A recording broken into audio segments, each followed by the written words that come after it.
From Donizetti to Mickey Finn's nightclub. There's no more difficult life in show business than a stand-up comedian's life. It is a hard, frustrating, insecure business, but there's no end to aspiring comedians who share at least the element of hope. Bill Bauer works as an ambulance driver for a suburban hospital.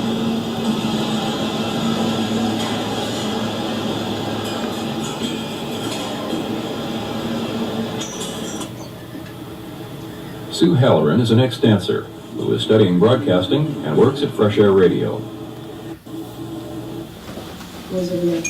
Louie Anderson is a child care specialist for a local children's home. Members of the workaday world during the week, but on Saturday night, they shed these identities to pursue another ambition. For it is then that they have their chance to stand on stage and be recognized as entertainers in the form of stand-up comedians. This all happens at Mickey Finn's nightclub, a showcase and training ground for aspiring comics. They're led by Jeff Gerbino, the only professional of the group, and master of ceremonies for the weekly performances. Mickey Finn's is not the ultimate club to play. People think that we say, come on down to Finn's, it's a great place. That's not what we're selling. We're selling the fact that these are comedians and we are developing our act. And you can get in on that and watch it and be part of it. It is not the best place to play, but at the same time, it's almost the only place for us to play on a weekly basis. The type of people we get down at Finn's performing, the comedians, there's no way you can describe them other than some kind of a large zoo of personalities, but it doesn't span all that much. It's basically people who are frustrated, I think, with their work, and they decided that they want to do something else, and that this is the nearest, most accessible form for them to do it. Social error number 1. Say, hey, where'd you ever get a nickname like Stumpy?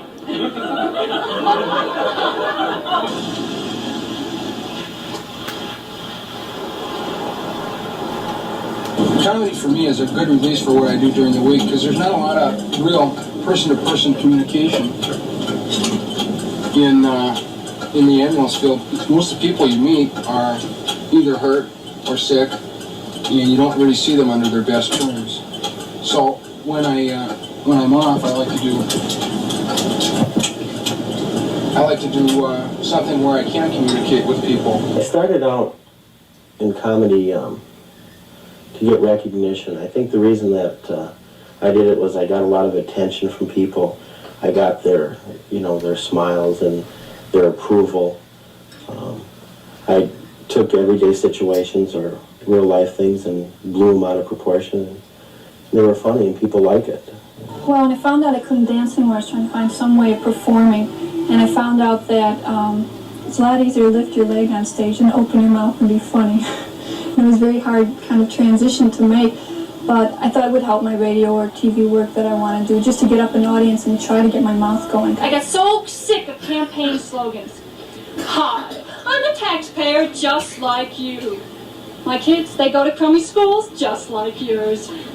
Big government, oh, too big for me, just like you. Just like you, just like you. Not one of those guys came out with the real slogan of this campaign.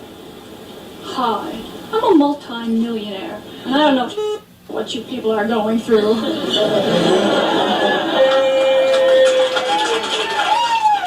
I was so petrified the first time I went on stage. I couldn't believe it. I remember feeling physically sick, just totally nervous. And that went on for about the first 15 times I got up on stage. I don't know if it takes a masochistic streak, but you've got to be able to postpone what you think of yourself and people think of you for a while. Yeah, ladies and gentlemen, it's Fat City Disco. I can remember the first time I went up stage, I was in the bathroom every 5 minutes. I was going to the bathroom, I was feeling like I wanted to throw up. My knees were shaking, I stuttered through things. At times there weren't any laughs. That seemed like 2 to 3 hours. But when I got done listening to my tape, I found out they were 2 or 3 seconds, and overall I got many more laughs than I thought I would. Time magazine ran an article a couple months ago about stand-up comedy people being insecure people who needed the laugh response to adjust psychologically, but I don't think that's true in my case. They also came across the oddity really that 85% of the stand-up comedians in the United States are Jewish, and I'm not. And another 10% of them are minorities, and I'm Catholic myself, so I have a good background, I think, for comedy. There's a lot of things for me to draw on. For these young comedians, material can come from almost any source. Inspiration can start with personal stories, politics, television programs, or even life in the Twin Cities. I'd like to give you now, ladies and gentlemen, Jeff Gerbino's tribute to the Laser Light Show.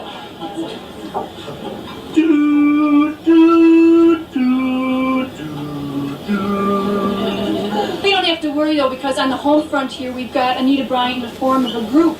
The Morality Alert from St. Paul is so embarrassing. Sometimes, I get a feeling that this great big boat, the good ship heterosexuality, and they are surrounded by the turbulent waters of homosexuality. And they're so afraid of losing one of their own kind. Man overboard! They go rushing up to the ship. They look over in total dismay. And Mikey, he likes it. It's very scary when you first get up there. It's just incredibly scary, and you would almost do anything for a laugh. I think I did some things in bad taste at the beginning. You don't know what's bad taste at first anyway. You're just experimenting.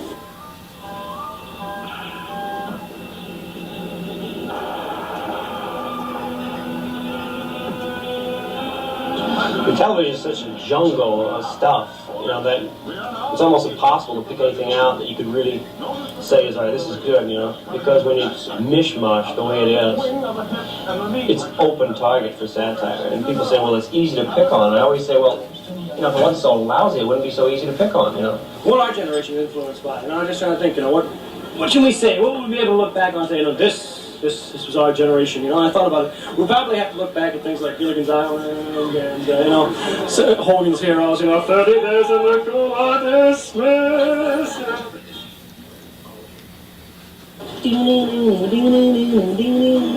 Oh my God, it's a Twilight Zone. I'm only gonna watch till it gets scary.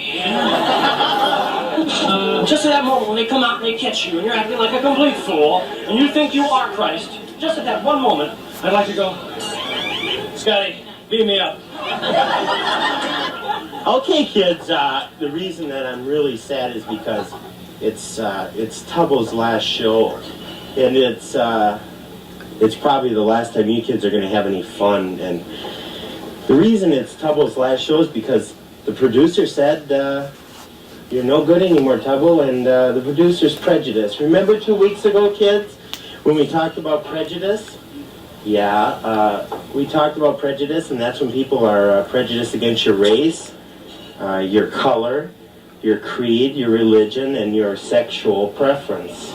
I think I'm sharing some life experiences that can be shared and can be understood, and that maybe people laugh out of just that laughing not to cry type of thing, because I think that it's an emotional feeling that I get.